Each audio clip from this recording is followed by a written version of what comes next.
Bom dia a todos, sejam muito bem-vindos a mais uma transmissão do nosso culto. Hoje a gente está fazendo um culto de uma maneira diferente. Hoje não podemos transmitir aqui ao vivo na igreja porque a gente está com muita precaução ainda por conta do coronavírus. Então nós decidimos hoje, já que meu filho está com a virose e o resultado só sai amanhã, no domingo, para saber se ele está ou não com o Covid, a gente decidiu de forma mais segura, apesar de eu e minha esposa não termos sintoma nenhum, a gente gravar o culto, todo mundo em casa, e transmitir, né, esse culto. Então, já vai estar um pouco diferente hoje o culto, a nossa transmissão do nosso culto. Mas é um prazer ter você aqui hoje na nossa transmissão. A gente sempre lembra que você pode conhecer um pouco mais da nossa igreja acessando o link que vai na descrição do nosso site. A gente pede que você agora, nesse momento, pegue sua Bíblia, pegue seu caderno, vá para um local adequado, um local confortável, e que você possa, né, participar junto com a gente do culto, concentrado, toda a sua atenção e foco nesse momento. Então, vamos começar como sempre a gente faz, hoje lendo a palavra de Deus. Hoje a gente vai ler o texto de Filipenses 2, do 1 ao 11, e diz assim a palavra do Senhor, para a gente começar nosso culto lendo a Bíblia. Se por estarmos em Cristo, nós temos alguma motivação, alguma exortação de amor, alguma comunhão no Espírito, alguma profunda afeição e compaixão, completem a minha alegria, tendo o mesmo modo de pensar, o mesmo amor, um só Espírito, uma só atitude.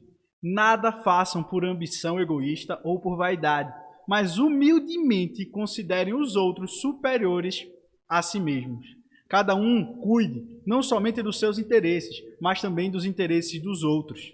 Seja a atitude de vocês a mesma de Cristo Jesus, que, embora sendo Deus, não considerou ser igual a Deus era algo que devia apegar-se, mas esvaziou a si mesmo, vindo a ser servo, tornando-se semelhante aos homens. E sendo encontrado em forma humana, humilhou-se a si mesmo e foi obediente até a morte, e morte de cruz. Por isso, Deus exaltou a mais alta posição e lhe deu o nome que está acima de todo o nome, para que o nome de Jesus se dobre todo o joelho, no céu, na terra e debaixo da terra, e toda a língua confesse que Jesus Cristo é o Senhor, para a glória de Deus Pai. Oremos ao Senhor, vamos pedir para que Ele nos abençoe, para que Ele possamos ter o mesmo coração que Ele, um coração de servo, e agradecer por todo esse sacrifício de Jesus e pedir ajuda nesse momento de culto. Senhor, meu Deus e Pai, muito obrigado porque Tu és um Deus bom, um Deus maravilhoso. Nós te pedimos agora, Senhor, que o Senhor abençoe esse momento de culto, que o Senhor abençoe cada um na sua casa, que o Senhor possa colocar nosso coração, nossa mente focada no culto, focada em louvar o Teu nome, em engrandecê-lo, Senhor. É isso que nós te pedimos agora, Senhor. Cuida do nosso culto, nos ajuda. Agradecemos pelo Teu sacrifício, pelo Senhor ter nos amado ao ponto de se tornar servo, morrer em nosso lugar. Nos ajuda, Pai, nesse momento de culto. Perdoa também, Pai, nossos pecados, porque somos falhos, somos pecadores, erramos, cometemos erros e precisamos do Teu amor e do Teu perdão. É isso que nós te pedimos agora, em nome do Teu Filho amado Jesus, aquele que vive e reina. Amém. Então agora vamos para o nosso momento de culto, que é um momento de louvor também, é um momento onde a gente canta ao Senhor, é um momento onde a gente louva a Ele. Então agora vamos louvar o nome do Senhor.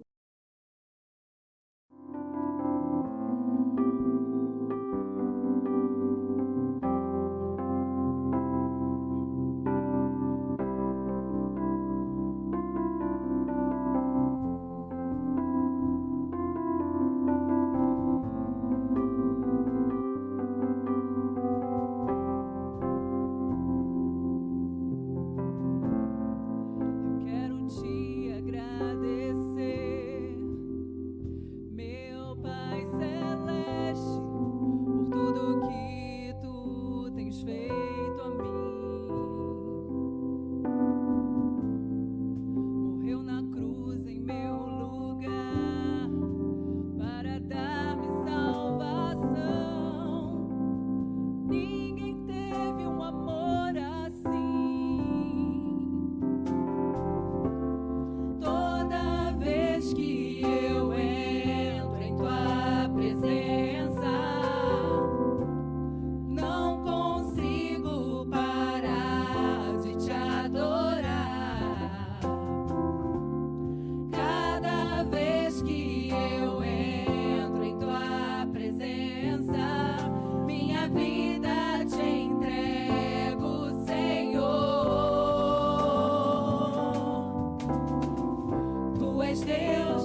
és mais que um amor e uma vida pra te oferecer,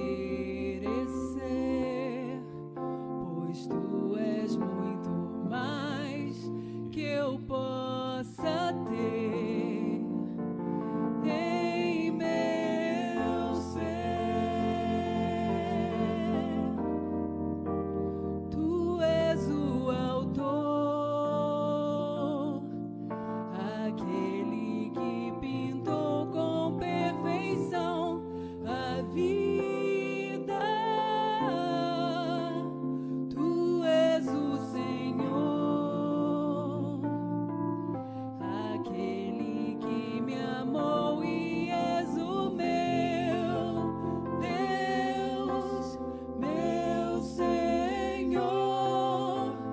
Minha vida é pra teu louvor, meu Deus, meu Senhor.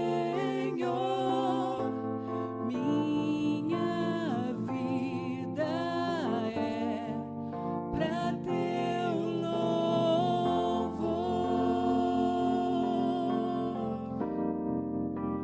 Tu és o autor, aquele que pintou com perfeição a vida. Tu és o Senhor, aquele que me amou e és o meu Deus, meu Senhor.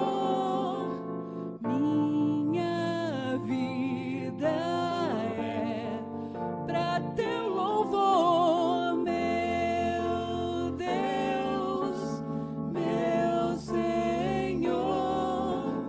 Minha vida é pra teu louvor.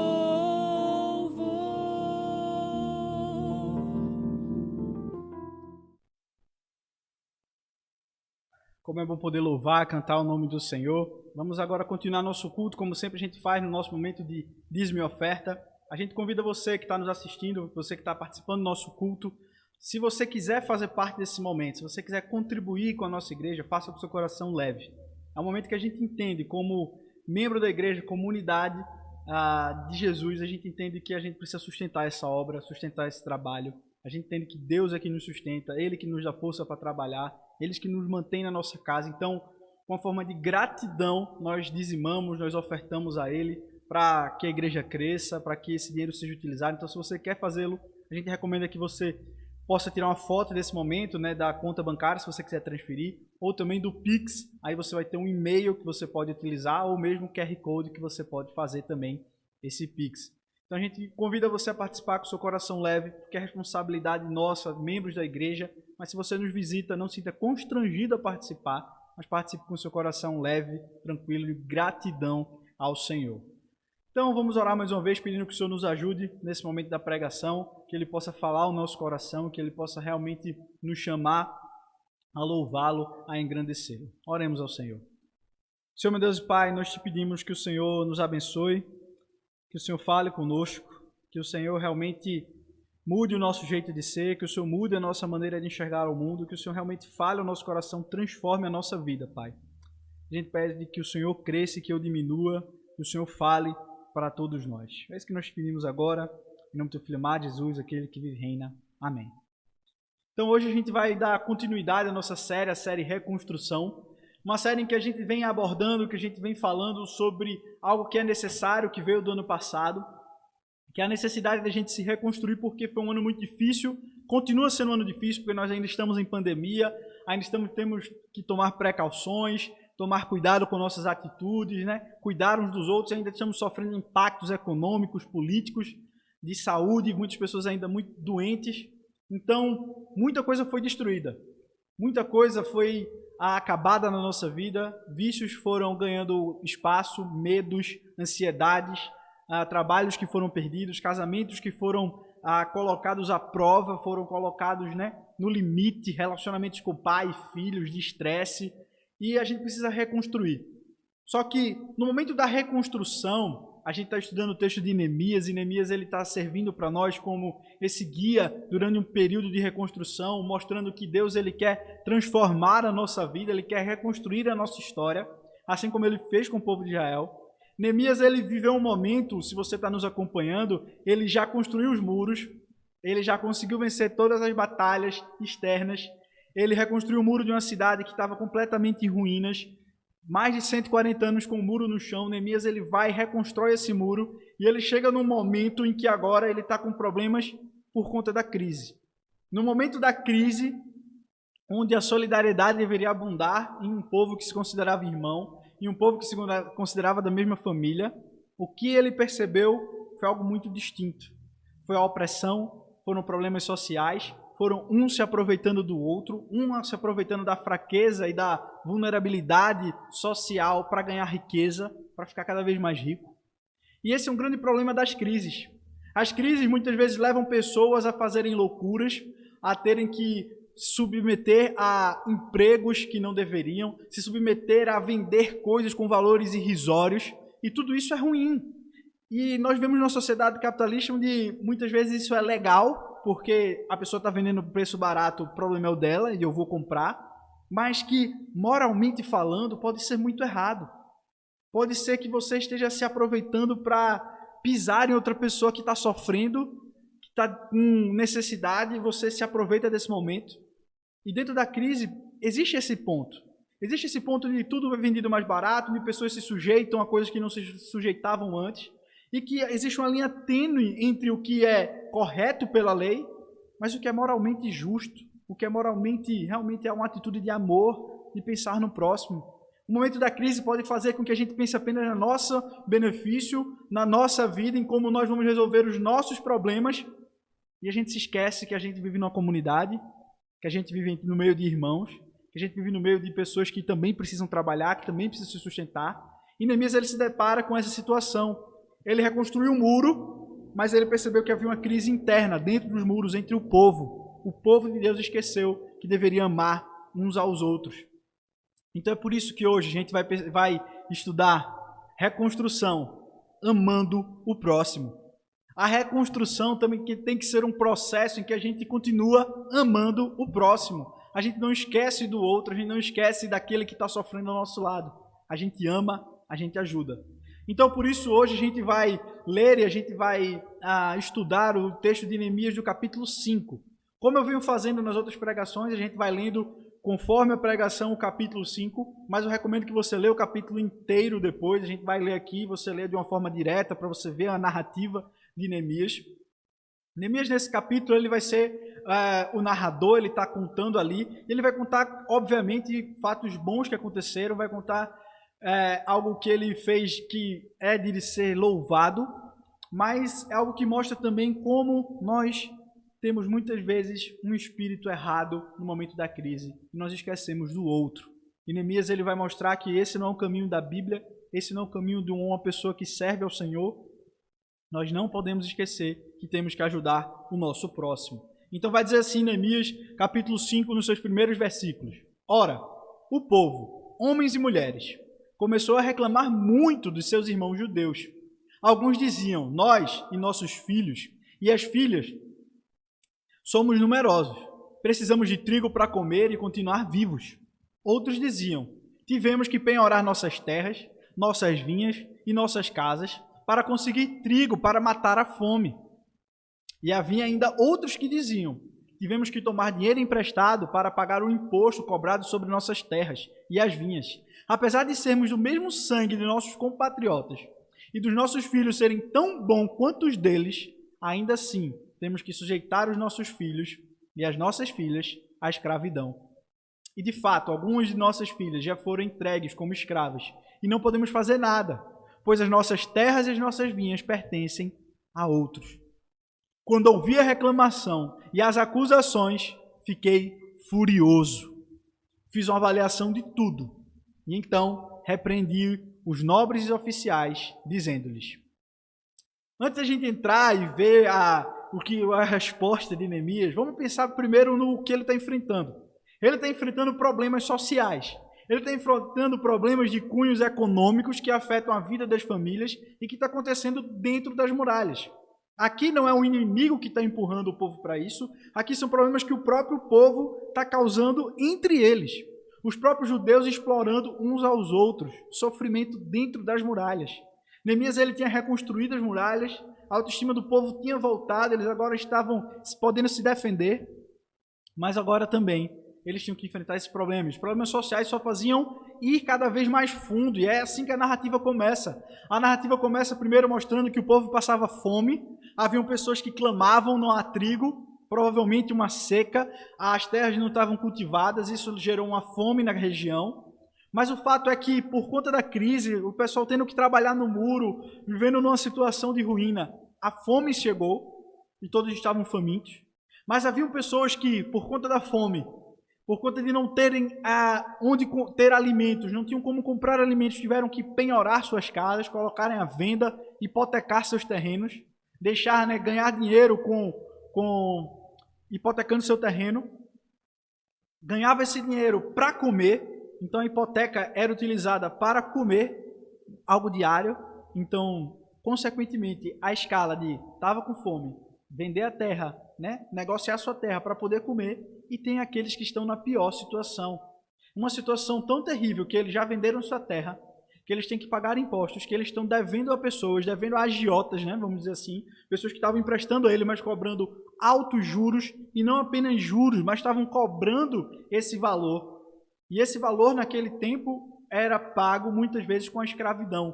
Não é a escravidão que a gente vai pensar, a escravidão que teve no Brasil, uma escravidão que matava, que maltratava, que tratava como um objeto qualquer. A escravidão, nesse tempo, principalmente por dívida, era uma escravidão onde a pessoa se tornava servo na casa da pessoa, mas caso a família conseguisse se reerguer, caso a família conseguisse voltar a ter dinheiro, poderia comprar de volta a liberdade da pessoa. Então, era algo comum na região, e algo que era comum na região da Judéia, de Israel, mas não era para ser feito entre o próprio povo. Não era o que Deus queria. Deus ele não queria que esse tipo de relacionamento econômico acontecesse dentro de Israel. Tanto que ele sempre dizia, não façam isso, Ele repetia por várias vezes, mas era isso que estava acontecendo. As pessoas tinham filhos e tinham que entregar seu filho para outra pessoa, para aquele filho ser servo de outra pessoa, ser escravo, trabalhar para outra pessoa para pagar a sua dívida, a dívida de um pai. Que situação terrível. Fome no meio do povo, pessoas perdendo suas terras, pessoas tendo que entregar os próprios filhos à escravidão. Isso tudo acontecendo entre o próprio povo de Israel. Os líderes, os nobres, aqueles que vieram provavelmente lá da Babilônia, que vieram do Império Persa, com recursos, com dinheiro, estavam se aproveitando desse momento em que o povo estava sofrendo, em que o povo estava se reconstruindo, estava se aproveitando para comprar suas terras, estava se aproveitando para aumentar sua riqueza, estava se aproveitando para aumentar seu número de escravos, não se importando se eram do mesmo povo. Aqui fica muito nítido em Neemias, e é essa comparação que ele quer fazer de como o povo estava mal, e como o povo estava ignorando o sofrimento alheio. Algo que não era o propósito de Deus, nunca foi que nós vivemos esse relacionamento tão duro, num capitalismo tão exacerbado, de a gente querer tanto ter recurso que a gente não se importa com o que acontece com o próximo. E era isso que estava acontecendo. A crise levou todo o povo a ficar numa situação tão terrível, e algumas pessoas estavam se aproveitando disso. E se a gente parar para pensar, não é diferente nos dias de hoje, não é diferente na história da humanidade. Pessoas se utilizam de crise, sim, para ganhar dinheiro, mas, infelizmente, algumas vezes não de forma moralmente correta. O grande problema que Neemias estava tratando é porque eles não estavam fazendo nada ilegal. Eles não estavam indo contra nenhuma lei, eles não estavam indo contra a lei do império, eles estavam sendo justos. Não, vou lhe emprestar. Não, você está me devendo, você me dá seu filho. Essa é a regra do jogo. Mas isso não era moralmente correto. E a gente tem que pensar na nossa situação hoje. Será que o nosso sofrimento, o nosso problema deve ser motivo para a gente pisar no outro, deve ser motivo para a gente explorar o outro mais porque ele está numa crise?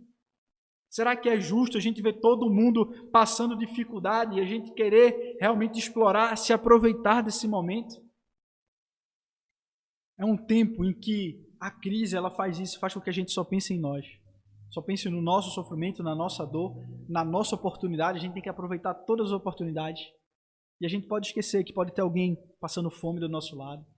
Pode ter alguém que perdeu o emprego, que precisa de ajuda.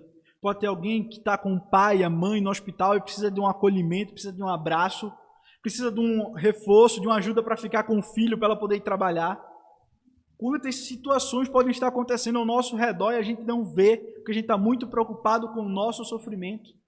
A gente está muito preocupado em como a gente vai se beneficiar nesse tempo de crise.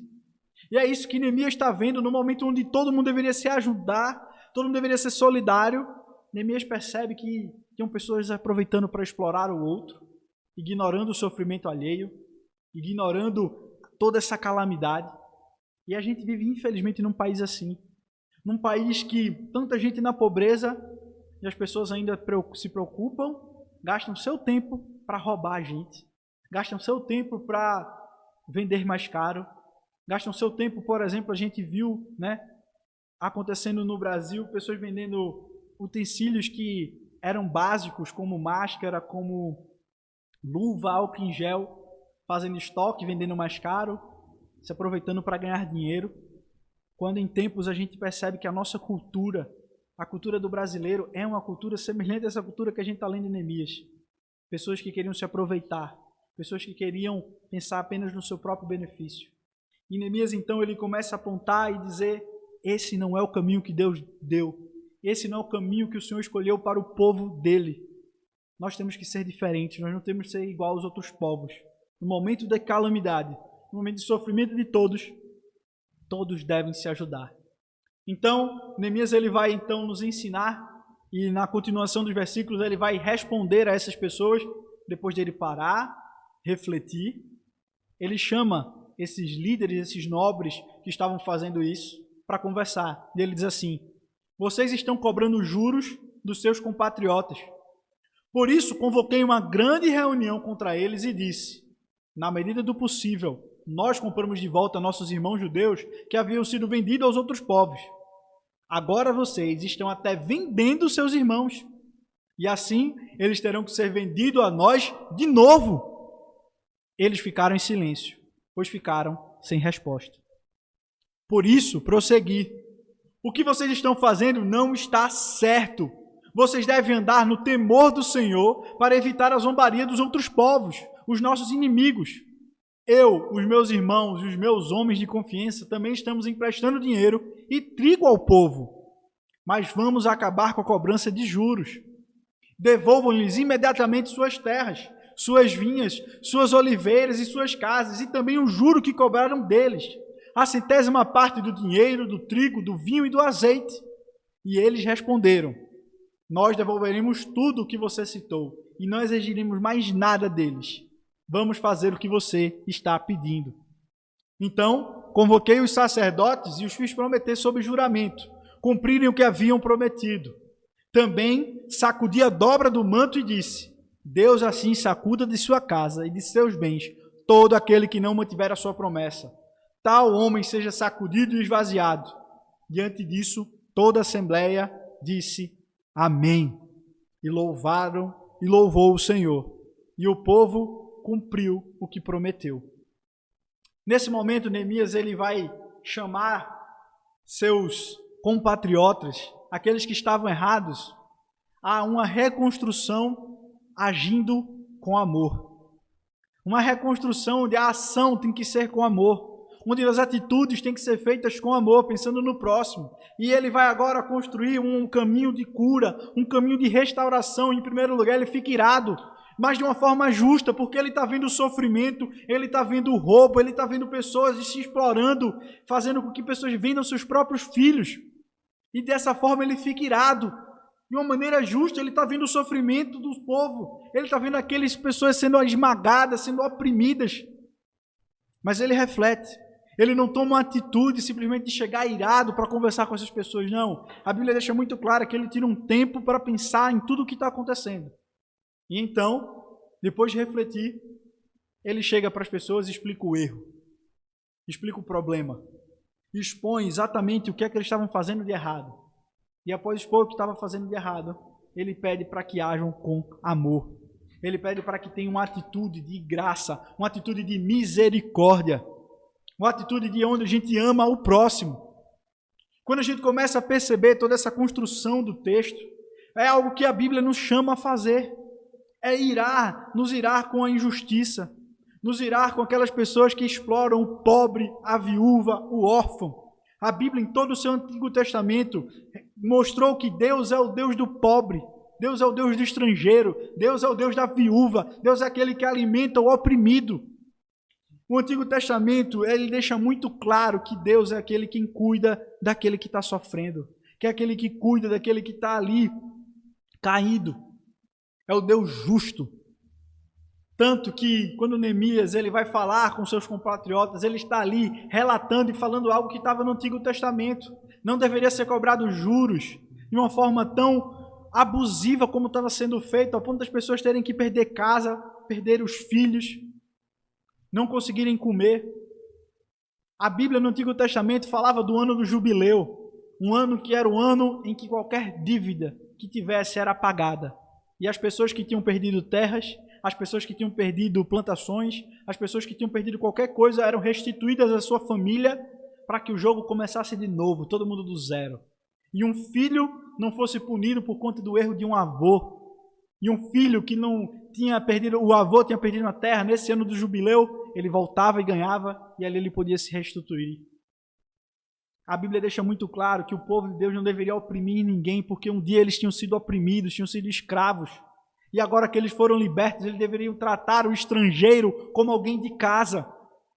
O povo de Deus deveria ser um povo que ama, um povo que ajuda, um povo que quando está vendo o sofrimento do outro, empresta, sem esperar nada em troca, diz assim, olha, eu vou lhe emprestar, não precisa me devolver com juros, devolva apenas isso, se conseguir devolver. A Bíblia sempre vai nos chamar a isso, vai mostrar que a gente tem que olhar para o outro e não querer nada em troca.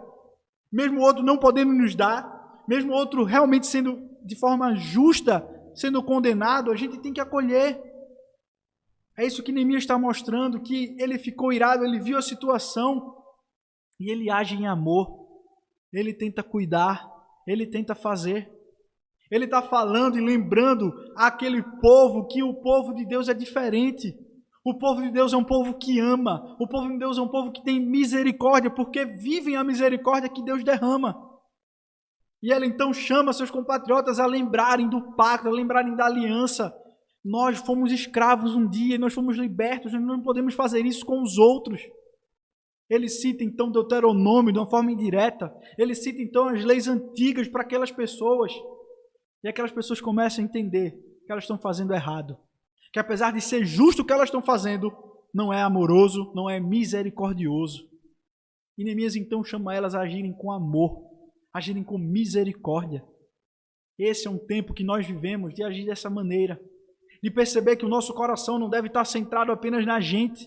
Deus ele nos chama, o mandamento dele, os dois principais mandamentos é para levantar nossa cabeça, amar a Deus sobre todas as coisas, com toda a nossa força, com todo o nosso entendimento, e amar ao próximo como a nós mesmos. O olhar é para cima e o olhar é para o outro, nunca é só para a gente. E quando olha para a gente, é para demonstrar o amor para o outro. Então, não é para a gente ficar olhando para o nosso próprio umbigo, é para a gente olhar para o outro. Quantas pessoas não estão precisando de um abraço? Estão precisando de um telefonema, estão precisando de comida na mesa, estão precisando de uma oportunidade de emprego, estão precisando que uma dívida seja suspensa, estão precisando que você minimamente diga assim, tá bom, eu não vou lhe cobrar hoje, daqui a 6 meses eu venho aqui cobrar. Está precisando de um juros baixo ou juros zero de um empréstimo para poder comer. A gente tem que entender que agora é o momento da gente pensar no outro. Nós como igreja, nós como cristãos temos que olhar para a nossa cidade. O que será que Petrópolis está precisando? Será que essa pandemia que está se estendendo, onde, por exemplo, o auxílio emergencial acabou, será que não tem pessoas aí precisando de comida, precisando de ajuda? Nós temos que estar atentos. Mas, às vezes, não é tão apenas e somente questões materiais. Será que nossos vizinhos não precisam de uma batida na porta, de uma conversa, de sentar para relaxar? pensar em outra coisa que não na pandemia? Será que as pessoas não estão precisando da gente, para a gente cuidar de um filho, para a gente ajudar comprando um remédio? A gente precisa começar a olhar para o outro, olhar para o próximo. Eu gosto muito de um comercial, mas infelizmente eu não consigo mais achá-lo no YouTube, mas ficou gravado na minha memória, em que é um pai e uma mãe dentro do carro e uma outra criança bate na janela do vidro e pede comida, né? Pede algum alimento, pede alguma coisa. E o motorista, o adulto, olha e não enxerga nada. E uma criança troca olhar com a outra, que está dentro do carro com a que está do lado de fora. E o comercial dava esse entender de que nós, como adultos, né, nós como pessoas que já vimos tanto a pobreza, que já vimos tanto sofrimento, às vezes a gente esquece. Às vezes passa pelos nossos olhos, a gente não percebe aquela pessoa caída, a gente não percebe aquela pessoa necessitada, a gente não percebe que nosso vizinho nunca mais abriu a porta, a gente não percebe que as pessoas ao nosso redor estão sofrendo. E Neemias ele faz fazer com que nossa cabeça levante de novo. Perceber que nesse tempo de crise a gente tem que olhar para o outro, a gente tem que amar nosso próximo, a gente tem que perdoar dívidas, a gente tem que ajudar pessoas a se levantar e não a ficar caídas. Nesse momento todo mundo tem que se ajudar, porque nós vivemos numa comunidade. Se uma coisa fecha, e aí segue-se uma cadeia de outras coisas que vão fechando. Se uma indústria fecha, afeta o comércio, afeta umas lojas, afeta-se tudo. Então esse é o momento de todo mundo se ajudar. De todo mundo ver como pode dar um empurrãozinho, de sustentar um pouco para que o outro cresça, aguardar um pouco a cobrança de uma dívida, a cobrança de um aumento, porque está todo mundo precisando se ajudar. Neemias ele começa a trazer nosso coração para isso. É isso que ele faz. É isso que nós temos que fazer. Lembrar que nós temos que agir com amor. Agir com amor no meio da crise, para ajudar nosso próximo. Mas Neemias ele não apenas faz isso, mas ele também vai falar do seu próprio exemplo, daquilo que ele fez, de como ele agiu. E ele diz: além disso, desde o 20º ano do rei Artaxerxes, quando fui nomeado governador deles na terra de Judá, até o 32º ano do reinado, durante 12 anos, nem eu, nem meus irmãos, comemos a comida destinada ao governador. Mas os governantes anteriores, aqueles que me precederam, puseram peso sobre o povo e tomaram deles 480 gramas de prata, além de comida e vinho. Até os seus auxiliares oprimiam o povo. Mas, por temer a Deus, não agi dessa maneira. Ao contrário, eu mesmo me dediquei ao trabalho neste muro. Todos os meus homens de confiança foram reunidos ali para o trabalho. E não compramos nenhum pedaço de terra, além do mais, 150 homens, entre os judeus do povo e seus oficiais, comiam à minha mesa, como também pessoas das nações vizinhas que vinham visitar-nos. Todos os dias eram preparados, à minha custa, um boi, 6 das melhores ovelhas e aves, e cada 10 dias eu recebia uma grande remessa de vinho de todo tipo. Apesar de tudo isso, jamais exigi a comida destinada ao governador, pois eram demasiadas exigências que pesavam sobre o povo. Lembra-te de mim, ó Deus, levando em conta tudo o que fiz por esse povo.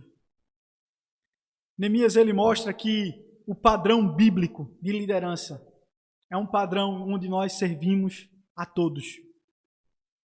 A reconstrução, amando ao próximo, servindo a todos. É assim que Deus fala. É assim que Jesus vai dizer: entre vocês não vai ser o maior que vai liderar, mas aquele menor. Se você quer ser líder, sirva a todos. Neemias está fazendo algo, está relatando algo que é tão maravilhoso para o brasileiro, que eu não consigo imaginar um político que a gente conseguisse ver assim. Agora está surgindo a geração que está começando a dizer: não, eu não vou querer benefícios, eu não vou querer usar esse dinheiro. A gente está vendo alguns políticos tentando seguir uma linha minimamente razoável. Mas o que a gente está acostumado é exatamente esse perfil de liderança que Neemias fala.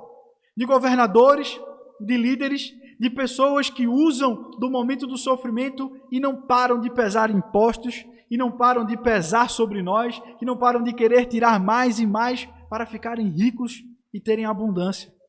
Líderes que querem liderar com opressão, querem liderar não por exemplo, mas liderar simplesmente porque tem poder. Neemias ele vai seguir um caminho diferente. Ele vai dizer que ele não explora o povo, que antes ele usa todo o seu dinheiro, toda a sua riqueza que ele tinha por ter trabalhado como rei, e ele não compra a terra dos outros, ele não pesa o povo com impostos, ele não utiliza comida destinada a ele, mas antes ele serve as pessoas que visitam a cidade. Neemias ele vai falar de um padrão de liderança, de um serviço, que esse é o que tem que ser visto em nossa vida. Nós devemos servir aos outros. Nós devemos estar acostumados, sim, a ajudar ao próximo, a amar ao outro. O padrão que Neemias está falando, claro, é algo que é imperfeito. Neemias ele não é um homem perfeito, é um homem que erra, é um homem que falha. Mas ele está mostrando algo que vai apontar para aquele que fez isso por nós, para aquele que nos amou de uma maneira tão sobrenatural para nos servir. Esse foi o texto que a gente leu hoje no começo do culto, no texto de Filipenses. Deus, o todo soberano, Criador dos céus e da terra, ele tinha o direito de ficar no céu, vivendo em amor, vivendo em glória. Ele já era completo, ele não precisava de nada. A criação que ele fez, na verdade, se corrompeu e agora só causava a ele asco, porque tinha pecado, porque tinha se rebelado contra Deus. E Deus tinha todo o direito justo de nos punir com extermínio, acabar com a terra. Mas o Criador do universo, ele decide nos amar. Ele decide de forma livre, de forma espontânea, não nos punir conforme nossos erros, mas ele decide ter misericórdia de nós. E ele decide não ser o rei soberano quando vem à terra. Ele decide nascer numa manjedoura, no local onde os animais comiam, onde havia sujeira. Ele decide não vir numa família rica, mas numa família pobre de um carpinteiro. Ele não vive em grandes palácios, mas ele anda na rua, ele come com os pobres, ele come com as prostitutas, ele come com os ladrões. Ele não vem para ser o rei que todos esperavam, o grande governador, não. Ele vem para ser servo, servir a todos. Ele vem para morrer de forma mais humilhante, ele vem para ser amaldiçoado em nosso lugar. Nós que não tínhamos nada para dar a ele, ele nos ama de forma livre. Ele é o nosso maior exemplo desse amor de servo. É ele quem, dias antes de ser morto, pega um balde e lava os pés dos seus discípulos. Discípulos que fugiram, discípulos que o abandonaram, discípulos que o deixaram na cruz sozinho. Esse é o amor de Jesus, esse é o serviço dele. Ele nos serve, ele nos entrega tudo, sem nós podermos dar nada a ele. E ele faz tudo isso por livre amor, porque ele nos ama. E a única coisa que ele nos pede é que nós devolvamos esse amor, que nós amemos ele de volta, de forma de gratidão. Entender essa graça que ele nos derrama, que ele nos entrega, e amar a ele. E é por isso que Paulo, quando vai falar em Filipenses, ele vai dizer: seja vocês do mesmo modo que foi Cristo, amem uns aos outros, pensem no outro com a mais autoestima, humilhem-se, não sejam arrogantes. É isso que Neemias está fazendo. Neemias está fazendo algo que Paulo vai nos chamar, que Jesus deixou explícito com sua própria vida. Sirvam aos outros. Nós devemos perguntar: Senhor, o que nós podemos fazer pela nossa cidade? O que nós podemos fazer pelo nosso irmão que está do nosso lado, que está passando dificuldade? O que nós podemos fazer pelo nosso vizinho, pelo nosso familiar? Como eu posso ajudar o outro? Amar a Deus sobre todas as coisas e amar ao próximo como a nós mesmos. Jesus nos ensinou isso com a sua vida. Ele amou o Pai, mas Ele nos amou de forma tão profunda que Ele se entrega em nosso lugar. E é isso que Ele está nos chamando a fazer. É isso que Ele está convidando você a fazer. A se entregar a Ele, se render a esse amor. E que esse amor transborde em nós e nós possamos amar aos outros. A igreja não deve ser um lugar de ódio. A igreja não deve ser um lugar onde nós buscamos o nosso próprio enriquecimento. A igreja tem que ser um lugar que abunde o amor aos outros. Outros que não podem nos retribuir. Outros que não podem pagar. Outros que não podem nos dar nada. Nós devemos amar essas pessoas. Deus é o Deus do órfão, do estrangeiro e da viúva. Figuras do Antigo Testamento que representavam os oprimidos e aqueles que estavam abatidos na sociedade. Deus fala exatamente com essa mesma linguagem no Novo Testamento. Que o nosso amor, como fala Tiago, é quando nós acolhemos aquele que não tem roupa, é quando nós sustentamos aquele que está preso, é quando nós sustentamos a viúva, é quando a gente demonstra nosso amor com ações. Nós, como igreja, não podemos esquecer disso. Então é por isso que hoje a nossa pergunta, hoje a reflexão que a gente tem para fazer no nosso coração, estamos amando o próximo? Ou será que a gente esqueceu do sofrimento que a gente está vivendo? Ou será que a gente acha que a pandemia já acabou? Que está todo mundo bem? Está todo mundo feliz? Ou será que a gente esquece que os impactos dessa pandemia a gente ainda vai ver ao longo dos anos? Que pessoas vão perder o emprego e não vão conseguir ter de forma rápida. Pessoas vão estar passando por crises no casamento por conta da pandemia e vão estar passando ainda hoje. Pessoas vão estar quebrando relacionamentos com os pais por conta da pandemia e precisam talvez de um conselho, de um amigo. Nós devemos levantar nossa cabeça e olhar para o próximo. Então, devemos perguntar ao nosso coração: estamos amando ao próximo? Estamos realmente vivendo aquilo que Cristo nos chamou a viver? O amor a Deus e o amor ao outro? Oremos ao Senhor. Senhor, meu Deus e Pai, muito obrigado pela Tua palavra. Muito obrigado por tudo que o Senhor fez por nós, Senhor. Nós te agradecemos. Nós pedimos, Senhor, que o Senhor nos ajude a olhar para o outro, olhar para a nossa cidade, olhar para nossos vizinhos, Pai, com o mesmo olhar que o Senhor teve, não olhar buscando benefícios, não olhar buscando retribuição, carinho, não, Senhor. Que o Senhor nos ajude a amar como o Senhor nos amou, sem esperar nada em troca, de pessoas ingratas, de pessoas que não podiam devolver nada pelo Senhor, de pessoas que não te amavam. Nos ajuda, Pai, a ajudar os outros assim, sem esperar nada em troca, apenas demonstrando o Teu amor que vem do céu para os outros, Pai. É isso que nós te pedimos, Senhor. Faz com que nós possamos levantar a cabeça e perceber o sofrimento à nossa volta e agir com amor. É isso que nós te pedimos e agora abençoa a Tua igreja. Que o amor de Deus, nosso Pai, que a graça do nosso Senhor Jesus Cristo, que a consolação e o poder do Espírito Santo esteja hoje e para todos sempre sobre a sua vida. É isso que nós desejamos a você. Que Deus abençoe sua vida, que Deus cuide de você, que o Espírito Santo abunde a sua semana. E a gente sempre agradece a sua presença, agradece que você tenha tido esse momento, esse tempo conosco. E a gente pede que, se você ficou com alguma dúvida, quer tirar alguma questão, né? Alguma dúvida que ficou, fazer alguma questão, algum questionamento, entra no nosso site que está na descrição do vídeo, procura nosso contato, né? Para a gente falar com você, para a gente se comunicar. Foi um prazer ter todos vocês aqui na transmissão de mais um culto. E semana que vem eu espero estamos todos já minimamente voltando, né? A estar juntos aqui, não estar sozinho nesse ambiente aqui, estar com pessoas para a gente estar cultuando junto, pelo menos com alguns aqui fisicamente. É isso que nós desejamos. Que você tenha um bom domingo, uma ótima semana. Tchau, pessoal.